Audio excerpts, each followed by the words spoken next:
Videolõunatund Nõmme raadios.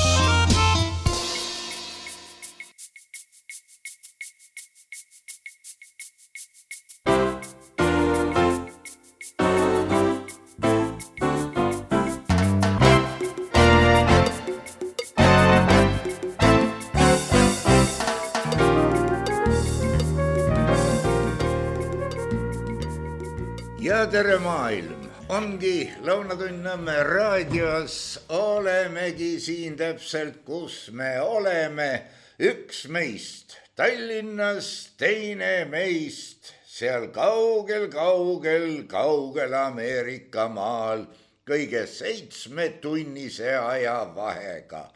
Aga väga hea, et igal pool on inimesed.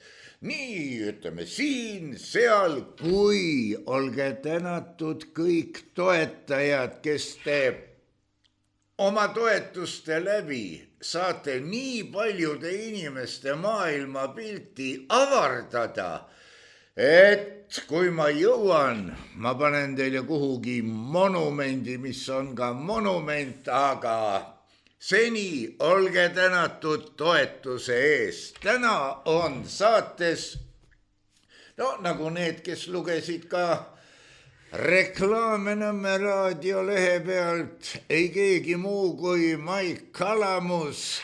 Sealt kaugelt, nagu ma juba ütlesin, ja olge nüüd head ja ärge hakake turtsuma, kommentaatoreid pean silmas, selle peale, et miks ta räägib seda juttu, mis mulle ei meeldi, miks Gräzin räägib nii, miks Vassiljev räägib naa, mida see Lepa siin targutab. Ärge turtsuge, rääkige ka, aga kõigepealt, ma ei taha ennast küll eeskujuks tuua, aga mõelge, mida te tahate rääkida, tehke selgeks, mis on teie peas. Ja siis te ka mõistate, miks üks näeb asja niipidi, teine naapidi. Aga Maik, nüüd me võiksime alustada teemal, mis on paljudele juba niisuguseks muutunud, et kui mainid, siis turtsatab. Ei, mitte see Slava Ukraini kohtuprotsess, mis täna teoreetiliselt võiks algama hakata, aga ma tuletaksin meelde Nürnbergi protsessi. Göring olevat selle protsessi ajal andnud intervjuu, kui ehtne või ebaehtne see on, seda ma ei tea, aga seal ta ütles, et rahvad ei taha sõda.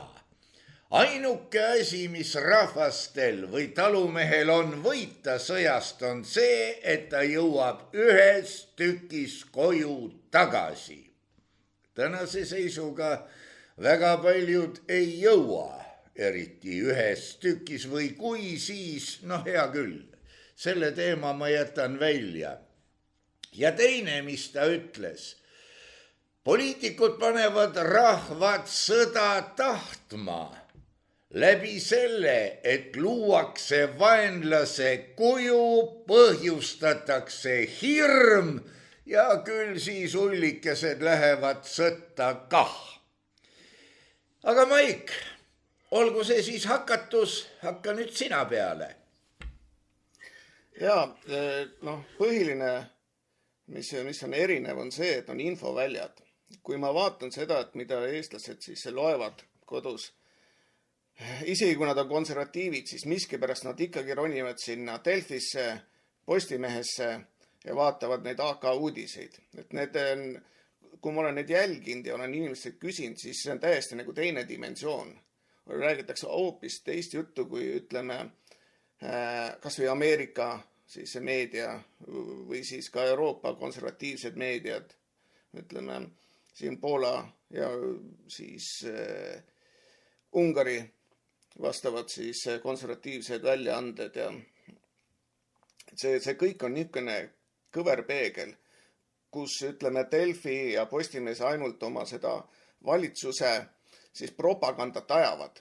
ja seda nad teevad siis hommikust õhtuni, kuigi Postimees väidab, et ta on natukene sõltumatum ja räägib rohkem siis konservatiivset joont ja mul on siin isegi väidetud, et näed, et ta on konservatiivne siis väljaanne, et näed, et konservatiivid on Eestis sõnavabadus ja siis vastavalt Postimees on ja siis nagu Isamaa hääletoru. Me teame, et see on täielik jura. Nad ikkagi elavad sellest, mis riik neile annab, et ega meedia on ju tegelikult pankrotis, erameedia. Ja ainukene variant on see, et nad saavad riigi poolt igasuguseid abirahasid, mis siin nime all nad on, see on iseasi. Ja alustame siis näiteks sellest, et kui mäletame siin mõni nädal tagasi, oli siis suur probleem, et Poolasse lendasid siis Vene droonid. Nii nagu alati tekitatakse alguses suur hüsteeria. Nii nagu vaatasin siin Eestis Delfi uudisid ja asju, näed, venelane läks kallale Poolale, saatis sinna siis droonid ja kohe jälle sõda hakkamas. Aga mida ei mainitud, oli paar päeva hiljem, kui siis presidendi kantselei, see on siis konservatiivne president Poolas, Nawrocki, siis olid sunnitud avalikult tõdema, et tegelikult Valgevene andis pikalt ette teada, et mingisugused imelikud droonid on tulemas ja imeliku trajektoori pidi, et olge valmis, et mis asi see on, nad ei tea täpselt.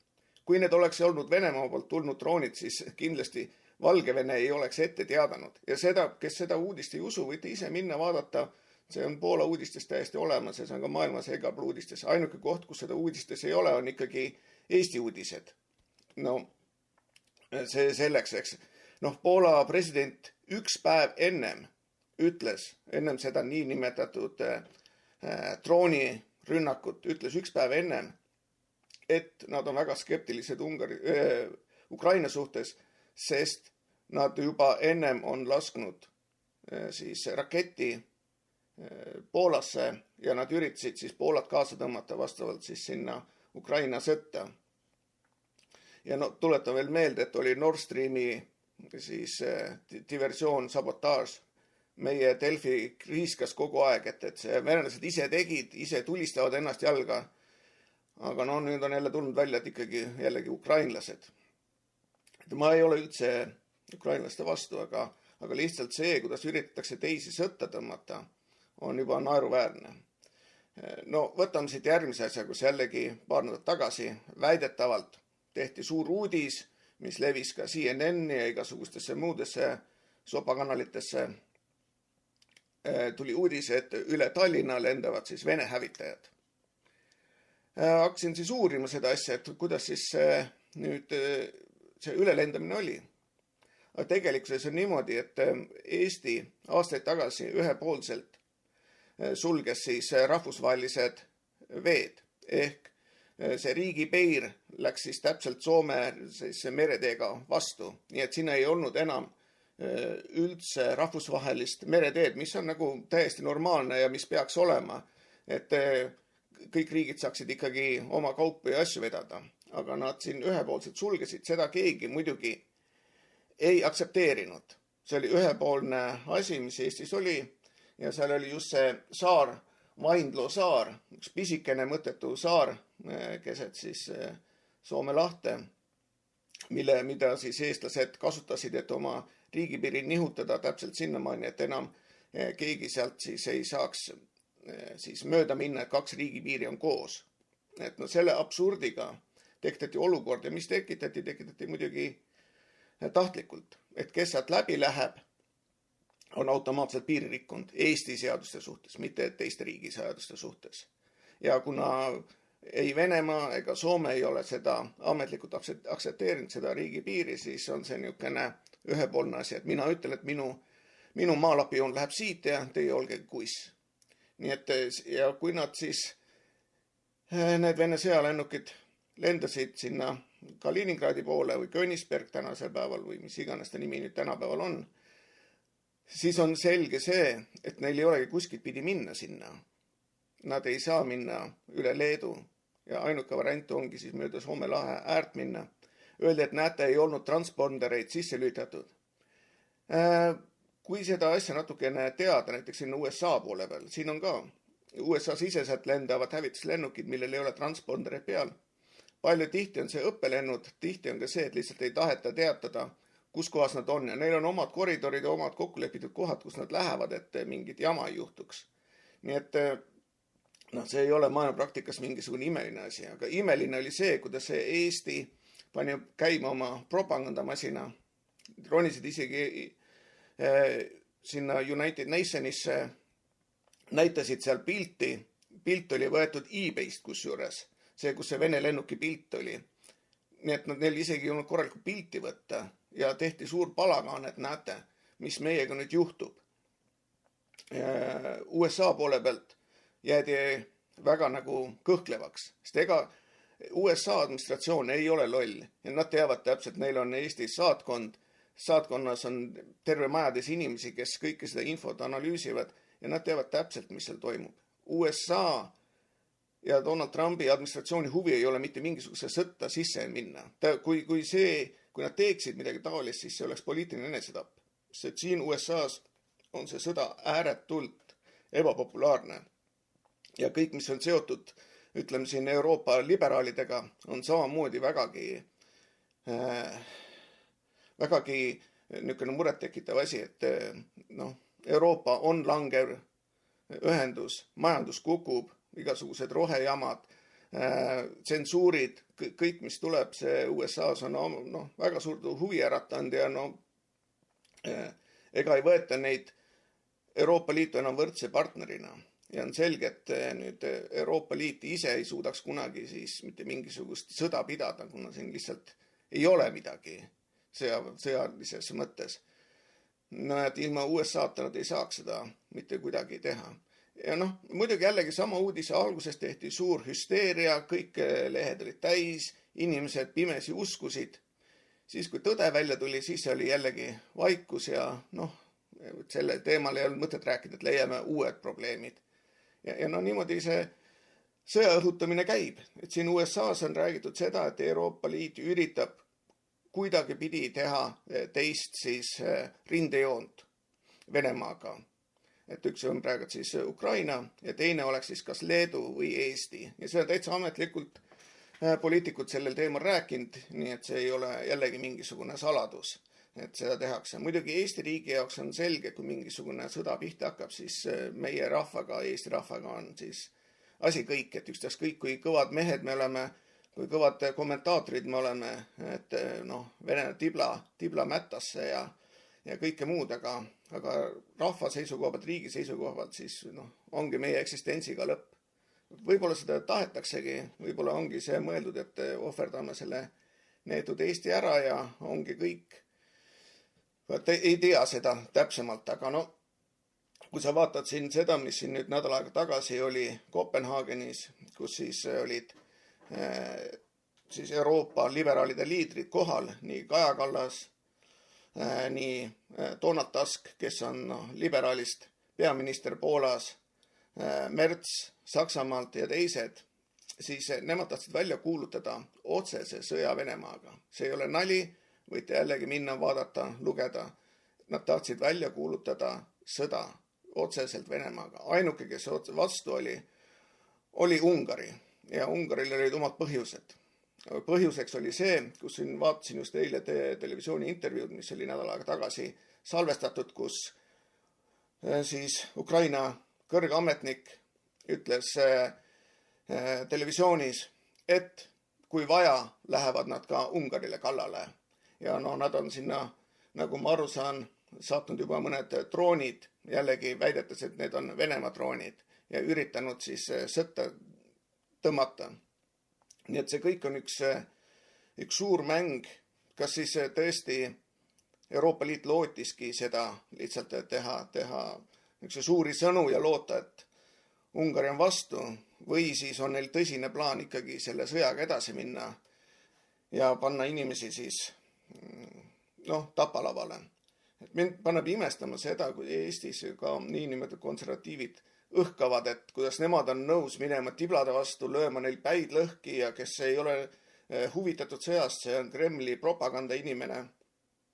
Kahjuks Eesti on nii pisike riik, et sõjaliselt mannetu, et sellega ei ole nagu midagi kelkida.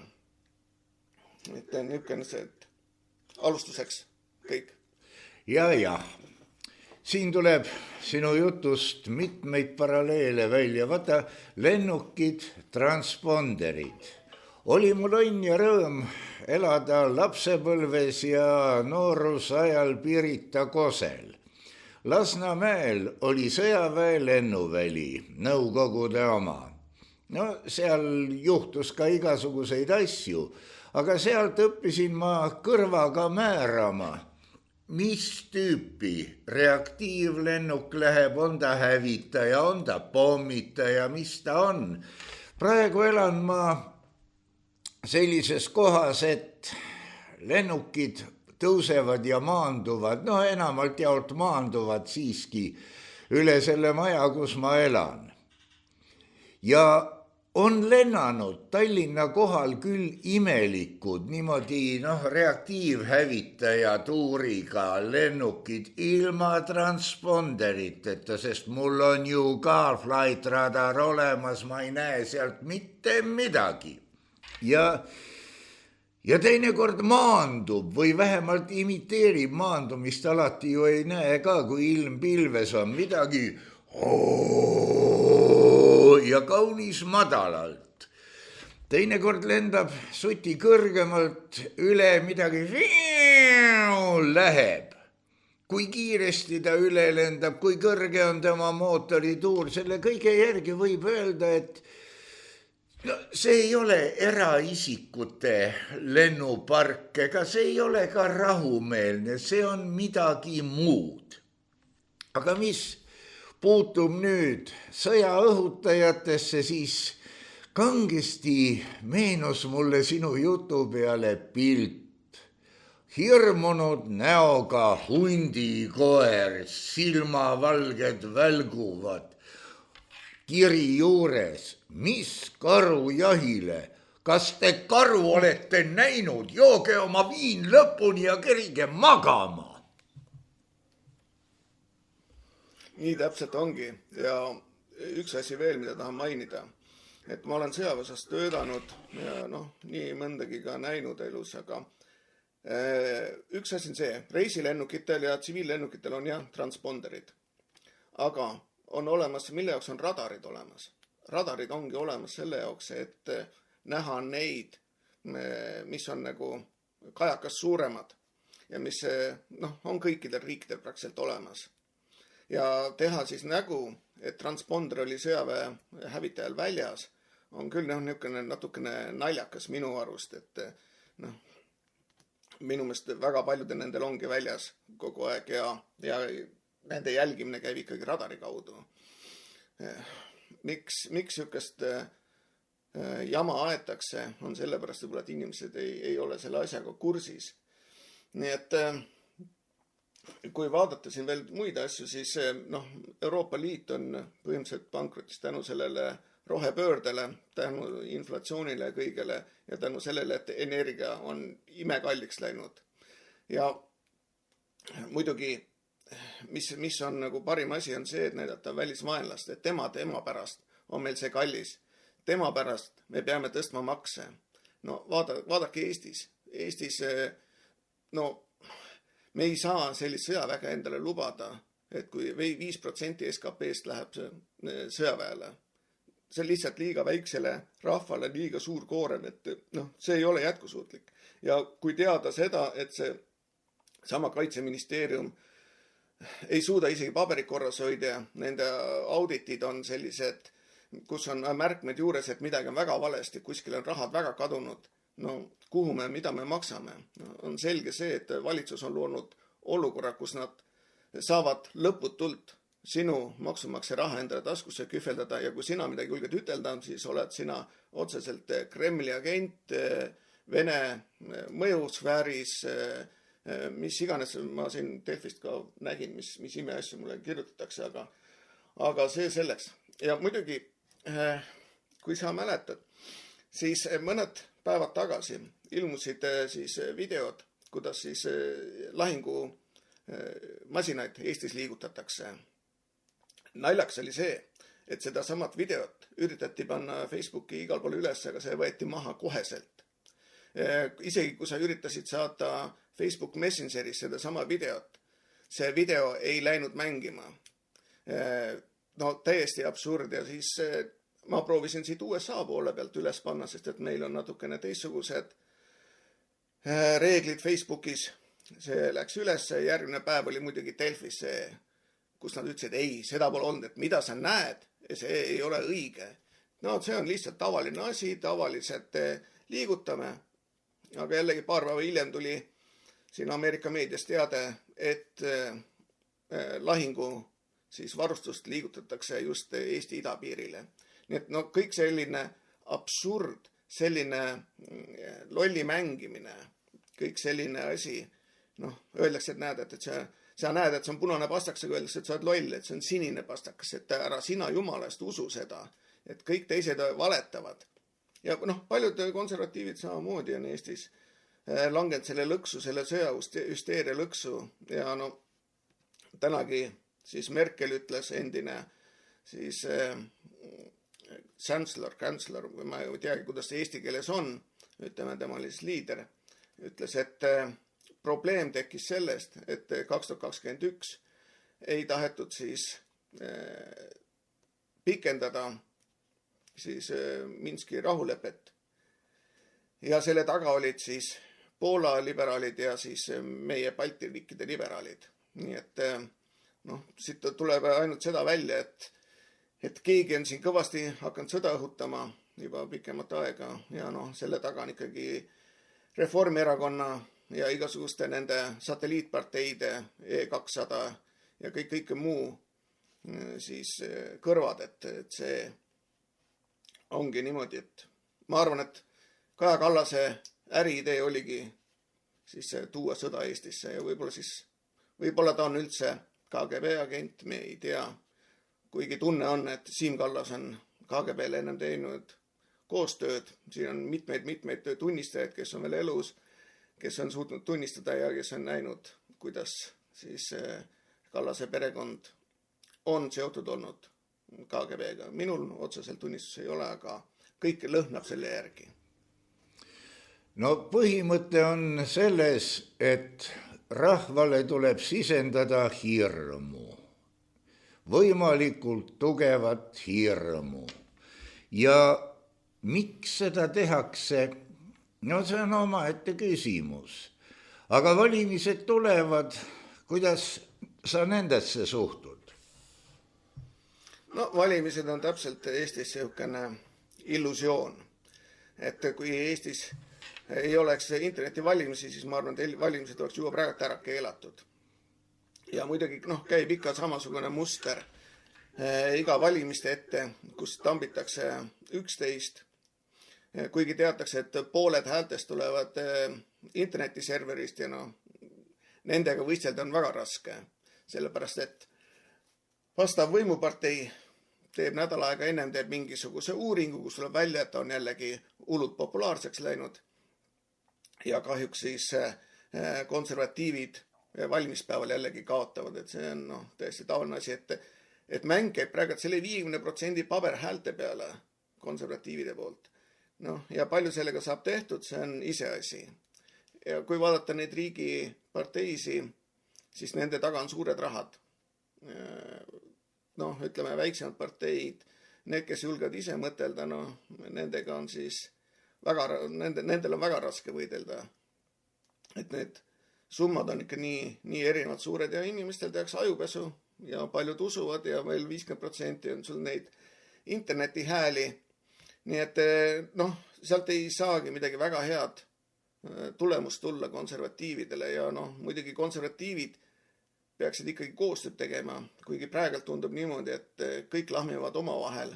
Kui ma vaatan, kui võtan seda Keskerakonda kui uut konservatiivset suunda, Isamaad, EKRE-t, siis nad üksteist ainult mustavad ja taplevad, et nii nagu ei saa midagi edasi, et kas nad aru ei saa, et meie ühine vaenlane on tegelikult ikkagi Reformierakond ja Kaja Kallas, et selle nimel tuleb teha, aga võib-olla see ongi kokkumäng, et jällegi, kui me vaatame Isamaas on palju toredaid inimesi, palju minu sõprugi, aga mul ei ole Isamaasse usku. Mille pärast mul ei ole usku on see, et kui sa mäletad sellist parteid nagu Respublica,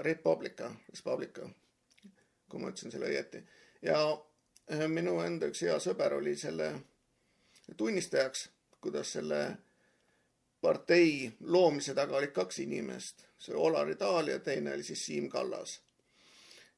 Noh, siit edasi võite võtta edasi, kes oli siis vastavalt Kaja Kallase lapseisa, kes kuskil mis asju tegi, kuidas nad siis hääletanud on. Siis see Republica ühines Isamaaga ja no sellest soustist ma võin ütelda seda, et see on halevari siis konservatiivsusest, et minule meenutab rohkem neid Inglismaa toorisid, kes on globalistid ja kelle siis niinimetatud vaated on nagu rohkem ütleme liberaalide poole peal, mitte konservatiivide poole peal, et noh, nii ma ütlen ja ma võib-olla arvan seda, et sellest samast Isamaas siis tehakse järgmine niinimetatud võimupartei ja mitte midagi ei muutu. Miks ma veel skeptiline olen, sest et alles oli von der Leyeni siis umbusaldamine, kus Isamaa hääletas siis von der Leyeni jätkamise poolt.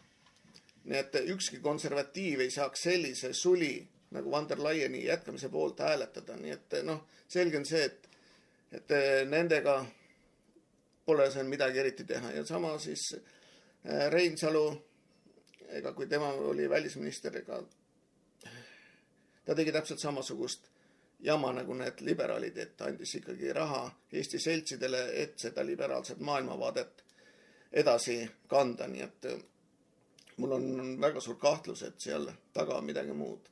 Ja samaga seoses võin ütelda seda, et nädal aega tagasi andsin ma sisse siis infonõude. Andsin infonõude sisse siis USA siseministeeriumisse ja otse USAID-i peakontorisse. Ja infonõue on siis selline, millele nad peavad vastama. See ei ole niisama kiri. Nad peavad sellele vastama ja andma välja kõik dokumendid selle kohta, mida USAID on teinud Euroopas. Eelkõige, kellele nad raha andnud on, need MTÜ-d, need Sorose siis seltsid, kõikide nende, kuidas nad on andnud siis vastavatele meediagruppidele raha, et seda siis liberaalset marksistlikku maailmavaadet propageerida vastavates riikides ja segada kohalikke omavalimisi, riikide sisemisi valimisi. Me teame seda, et nende peakontor oli Serbias. Nad konkreetselt mõjutasid siis nii Rumeenia kui ka siis Ungari valimisi, ka Poola valimisi, ka Poola siis Riigikogu valimisi.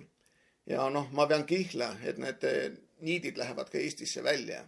Nii et no, loodame, et enne siis Eesti valimisi tulevad see info välja ja me saame siis seda rahvale jagada. Ja võib-olla sellest tuleb isegi mõni kohtu case.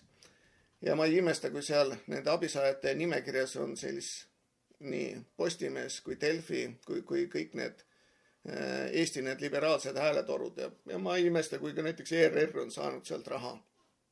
Nii et vaatame, mis sellest tuleb.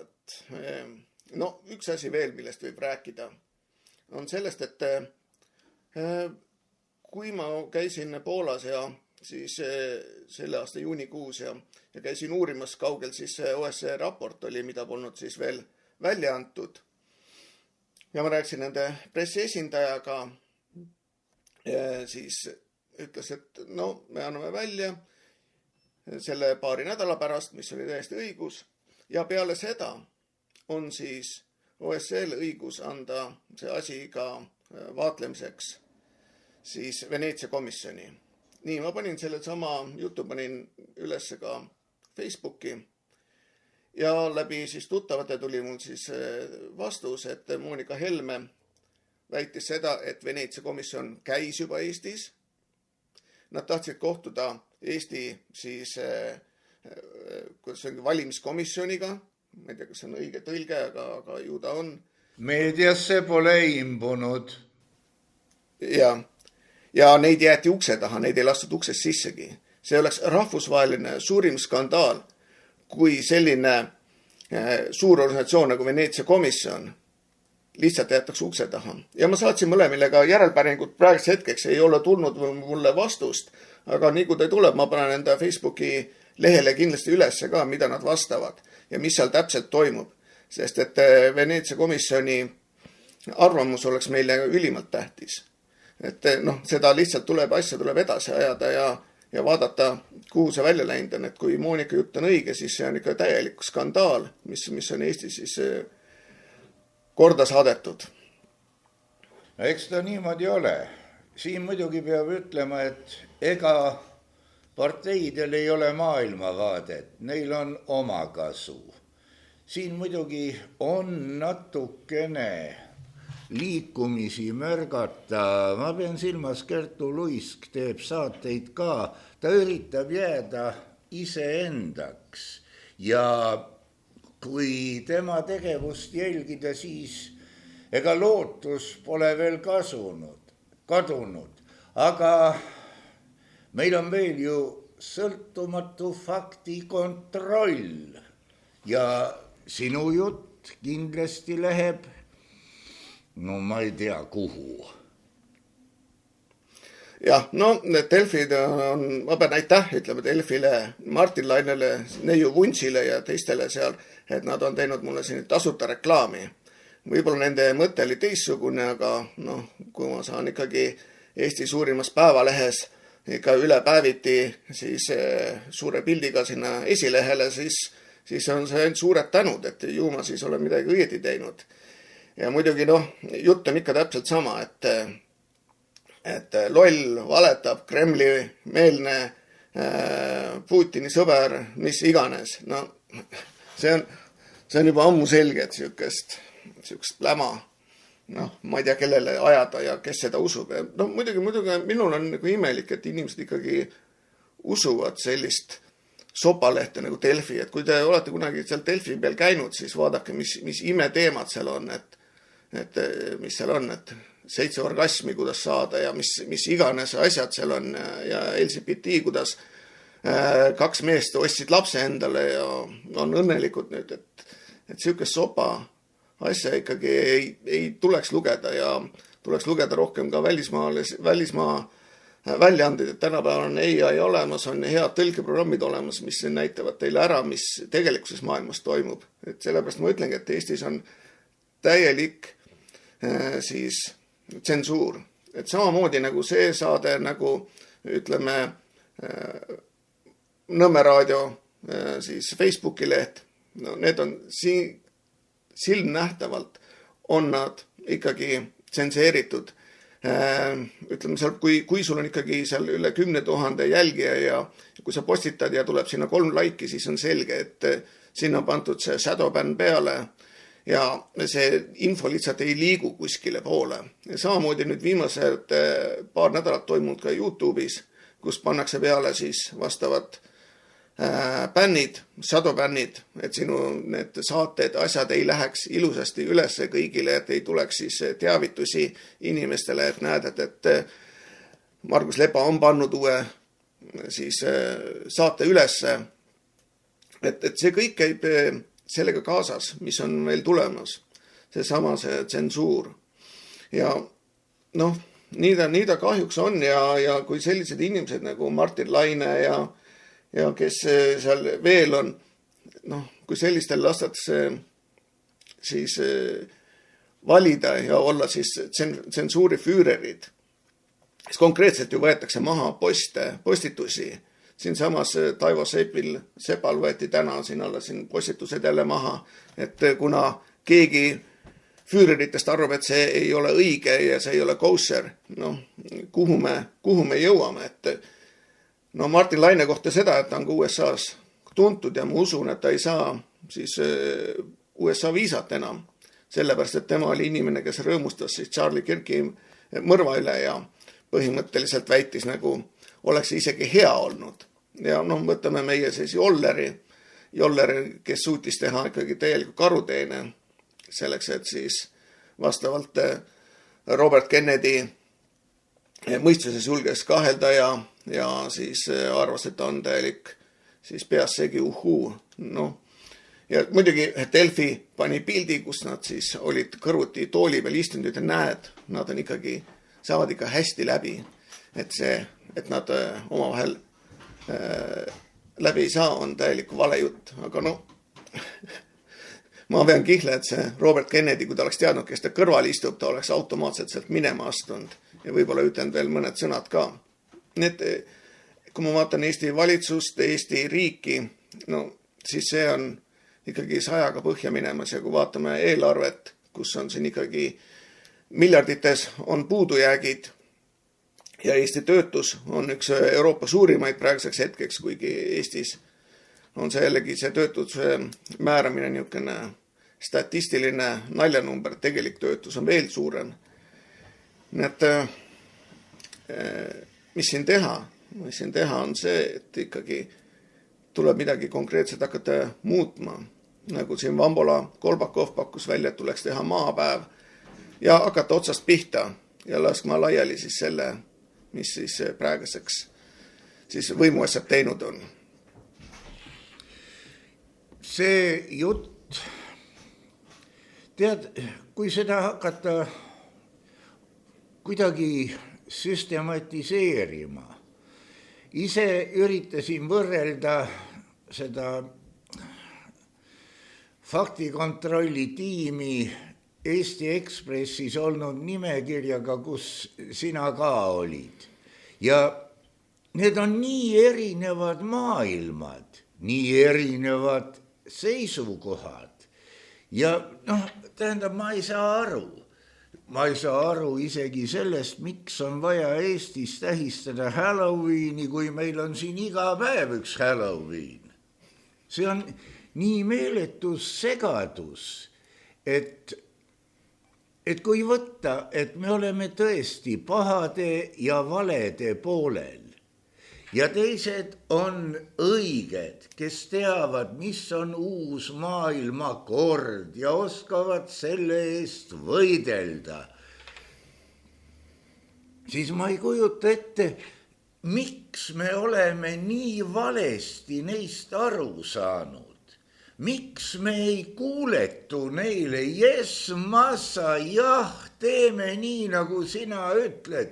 Juhil peabki kõva käsi olema, no muidugi juht ei tohi olla loll, aga saa sa nüüd aru, kus on siin piir lolli ja lurjuse vahel. Loll, loll on loll, aga lurjus võib mängida teinekord lolli ja saavutada sellega oma kasu.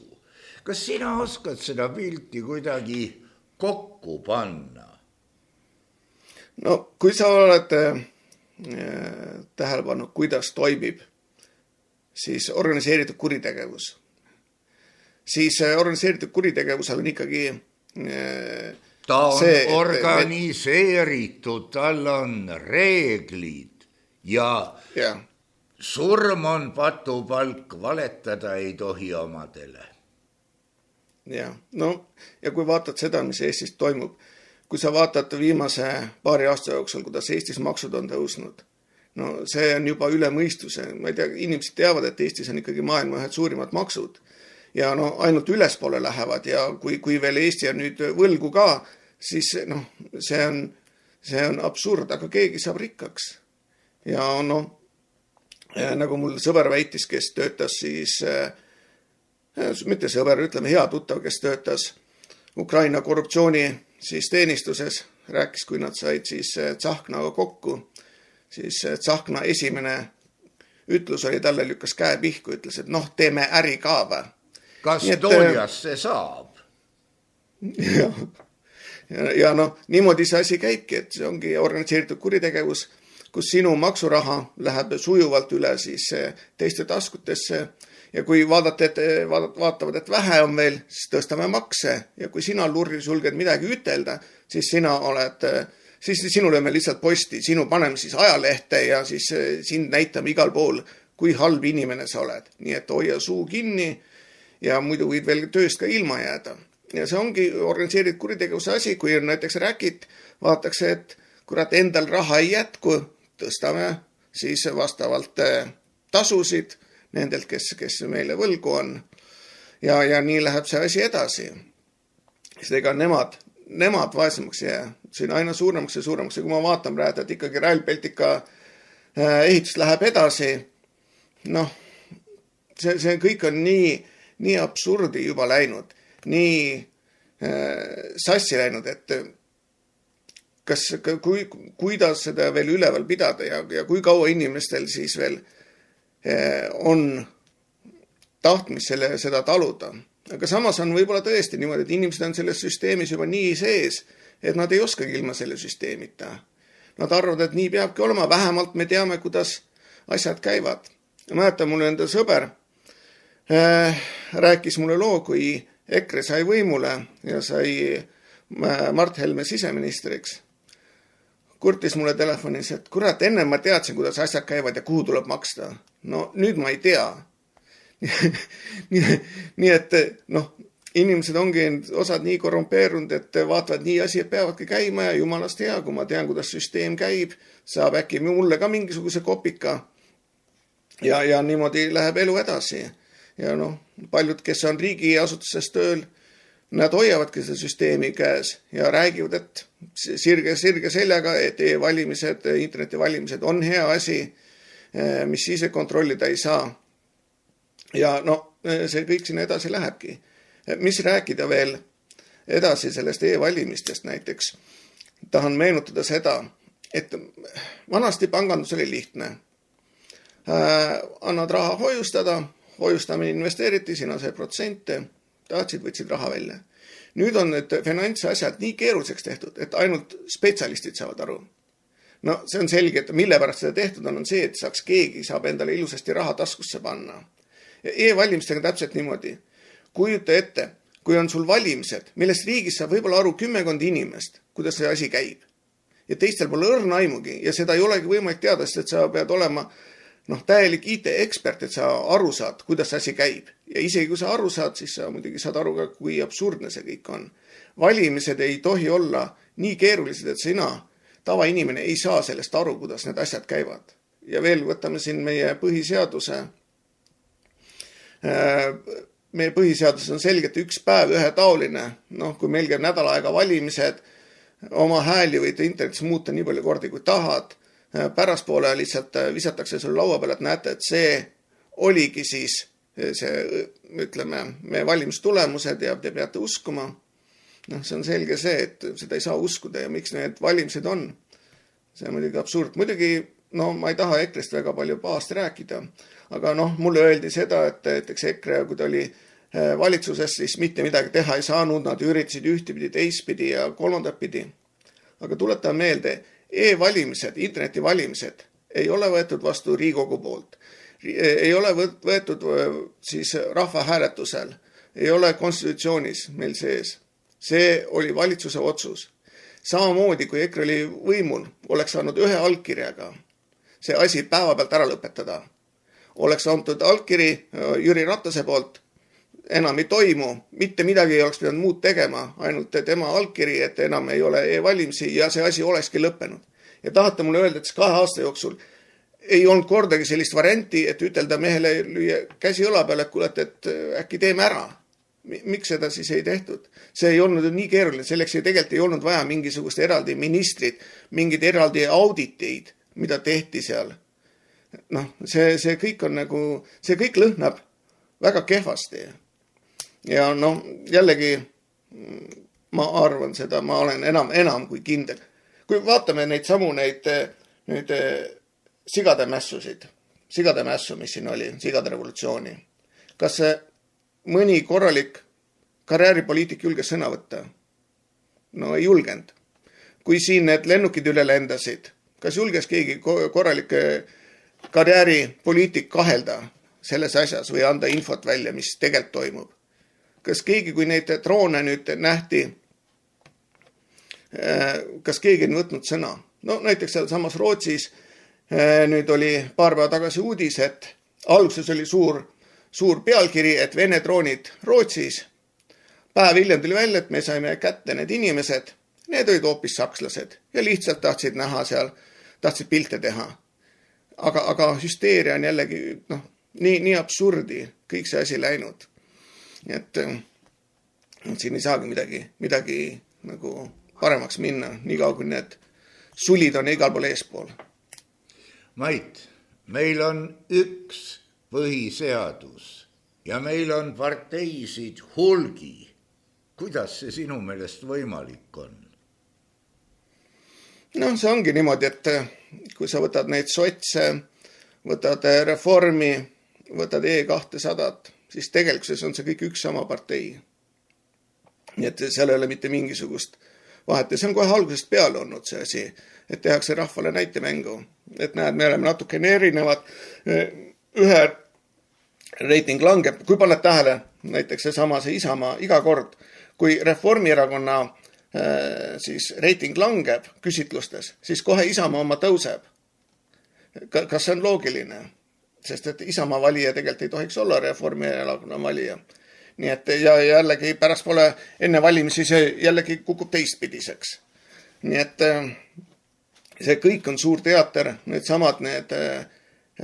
parteid on tegelikult, nad on nagu ringkäenduses.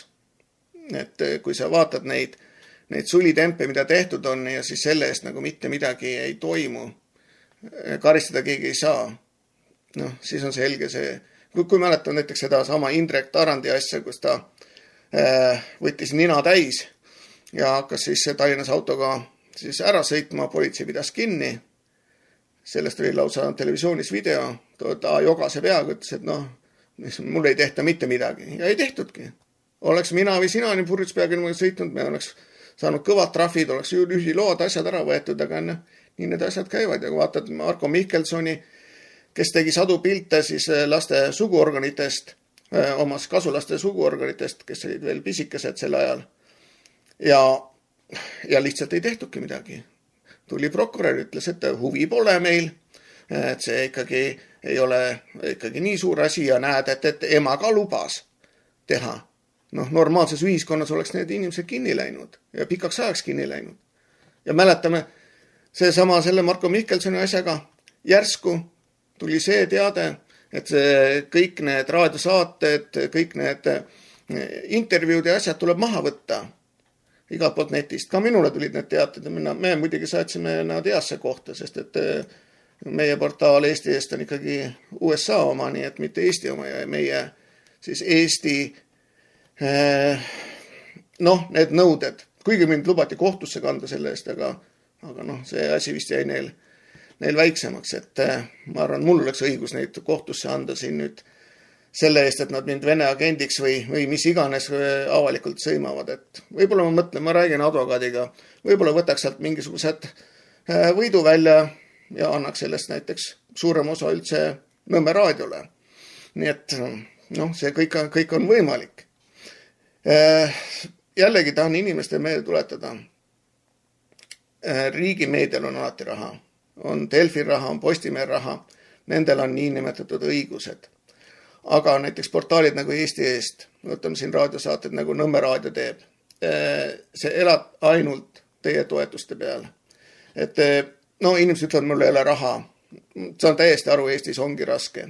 Aga kui te tahate ikkagi vastavalt vaba sõna edasi kuulata, mis on tsenseerimata, ükstaskõik kas teile meeldib või ei meeldi, siis ikkagi ma soovitan toetada Nõmme raadiot, kas või 5 euriga, kas või paari euriga, et see asi edasi läks, kes kõik maksab üür, maksab nende saate tegemised, maksavad see tarkvara ja kasu ju mitte keegi mist ei saa, see on ju, ütleme, ühiskondlikult kasulik töö, nagu Vene ajal öeldi, et kahjuks see asi niimoodi on ja kui te ei aita, see asi läheb ära ja siis peale Delfi Jura ja Postimehe juradel ei jäägi mitte midagi järgi.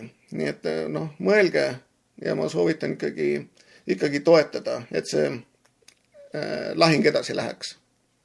Ja see kõik kõlab ilusti.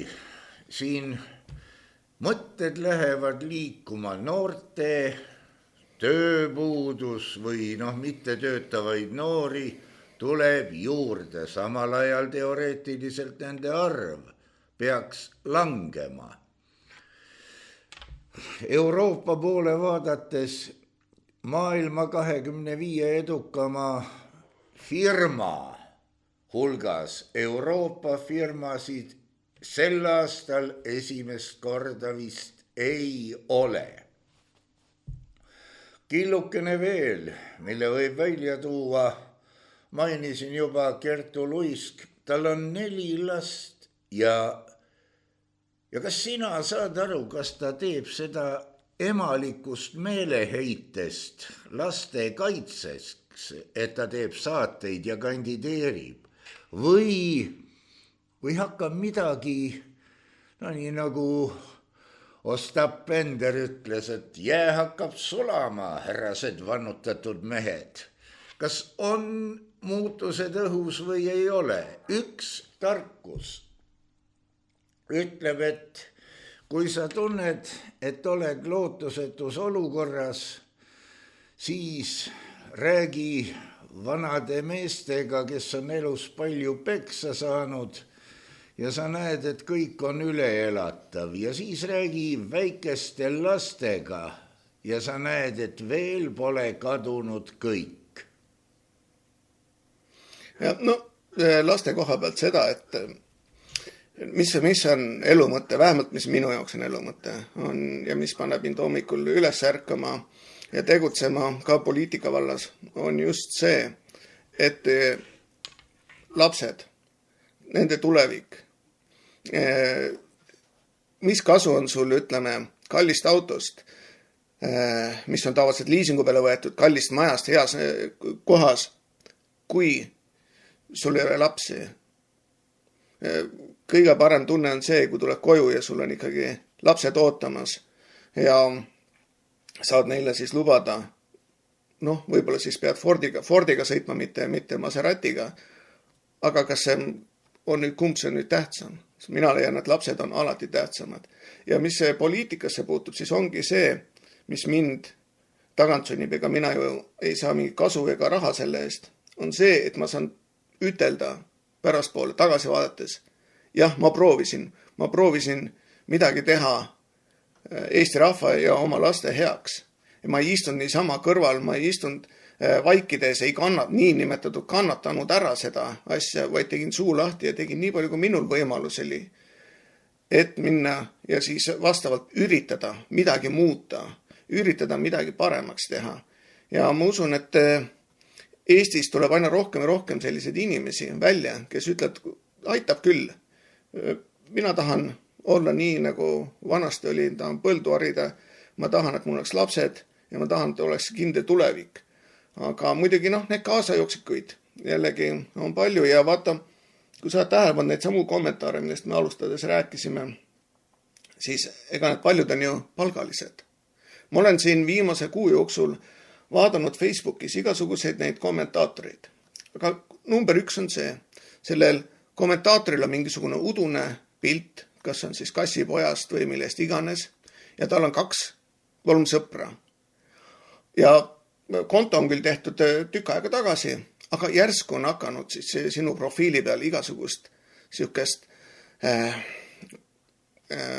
Delfile kasuliku jura rääkima. Ja nimed on tavaliselt sihukesed imelikud, kas on vana isa või siis mis iganes, või on pandud mingid üldised Aivar Tamm või mida iganes. Ja nemad siis üritavadki, nad on makstud trollid, nad üritavad seda kujundada, seda mõtlemist. Et kui sa oled nõrgema närvikamaga inimene, sa mõtled, kurat ongi niimoodi, et näed, et sinu hääl väriseb, see lips on sul kõverasti ees, üldse sa oled loll ja teistpidiselt.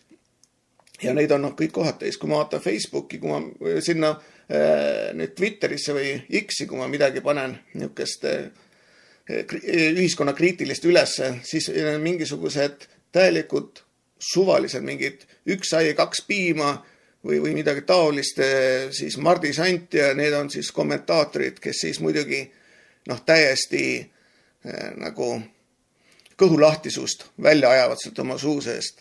Ja see on kõik meelega tehtud ja ma pean kihla, need samasugused, need USAID taolised siis organisatsioonid on selle taga, kes maksavad vastavalt. Ma usun, et see niinimetatud SALK, mis Eestis on täpselt samasugune trolliarmee, kes lihtsalt üritab seda avalikku arvamust muuta. Näiteks tulevad kas või Nõmme raadiolehe peale, neile ei meeldi, mida sa räägid, siis ütlevad, et oi, et siiani ma kuulasin, aga kuna nüüd täna rääkis see seal, siis mina enam ei kuula või midagi taolist. Need on need täielikud trollid ja ma tavaliselt huvi pärast vaatan nende taustasid. See on selge, kas on mingid täis sotsid peast või siis on täielikud trollid. Ja niimoodi, et ma ei soovitaks kellegi midagi tõsiselt võtta või lugeda kas või neid kommentaare. A la, et Gräzin veel kord räägib, siis ma panen teleka kinni. Sa ei pea ju kuulama, kui sulle ei meeldi. Aga samas on igal ühel õigus oma arvamuseks. Ja teha faktikontrolli arvamuseks, kellegi arvamusest, see on juba iseenesest täielik absurd, sest et sinul on õigus oma arvamuseks, kuidas mina olen pannud oma mõtte kokku. Ma ei pea hakkama ennast tõestama, et näed, selle ma sain siit poliitikost, siit ma sain Washington Postis, sain selle jutupunkti. Ei, ma ei pea, sest et see on sinu isiklik arvamus. Sina ei lähe sinna, kui ütlema fakti, vaid ikkagi oma arvamust ja niimoodi nad üritavad sinu arvamust vähendada, pisendada, sisendada sulle endale, et sa ikka ei jaga asja, sa oled ikka loll ja ikkagi Eesti rahvas ikkagi näiteks tahab minna sinna sõtta, neile nii hirmsalt meeldib ennast purust lasta, neile meeldib, kui nende majad puruks lastakse, lapsed ära vägistatakse, see on kõik nii mõnus ja tore. Ma ütlen neile sõjameestele, kes nii kõvasti räägivad, et nii lahe on see, et lähme nüüd ja lööme tiblad pooleks. Teil on suurepärane võimalus, minge praegu Ukrainasse, te saate seal minna veel rindele, veel jõuate. Ja siis, kui te sõbrad on seal maha lastud, siis vaadake, kui rõõmus ja tore see on, või tulete tagasi, teil on närvid läbi, te ei suuda enam normaalset elu elada. See asi ei ole kõik nii rõõmus, kui te arvate. Jah, Eesti peaks olema iseseisev, jah, Eestil peaks olema sõjavägi ja ma arvan, igal mehel peaks kodus olema relv, aga see ei tähenda seda, et me peaksime nüüd vastavalt karuga ülbitsema, vaid me peaksime ikkagi vaatama, et kuidas me saaksime rahus edasi elada. Sest et see on eksistentsi küsimus, vähemalt minu arust.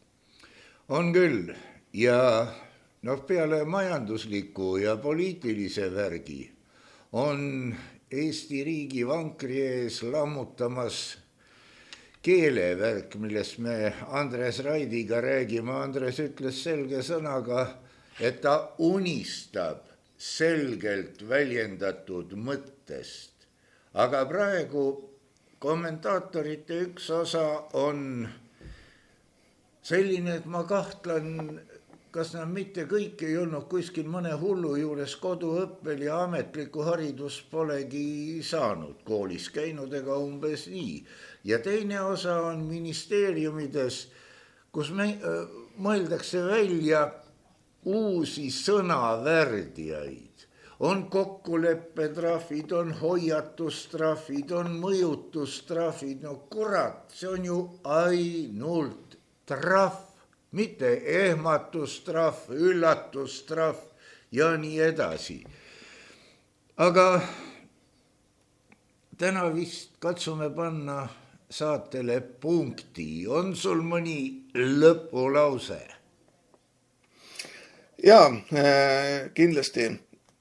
Lõpulauseks ütleks seda, et ikkagi tasub ärgata üles ja näha, mis valet teile aetakse ja proovida ise leida infot vastavate teemade kohta ja ärge ronige sinna Delfisse Postimehesse lootes, et sealt saate mingisugust tõelisi fakte või tõelisi kontrolle, nii et üritage ise mõtelda ja toetage kindlasti edasi siis sõltumatut meediat. et tänu sellele meil on vähemalt mingisugune hääl ja väljund, rääkides neid asju, mida ei ole kosher rääkida ja mida siis faktikontrollidel on raske hallata, just selliseid saateid, nagu me praegult teeme. Ja kindlasti toetage Nõmme raadiot. Ole tänatud, Mait Kalamus. Eks keegi sai vihastada, keegi sai rõõmustada, keegi ei saanudki aru, ikka juhtub ja olge tänatud kõik toetajad.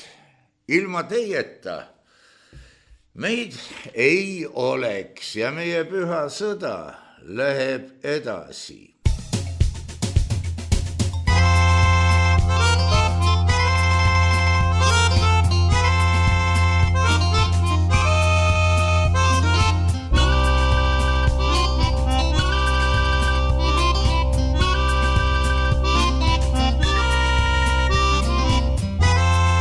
Saade on salvestatud 2025. aastal.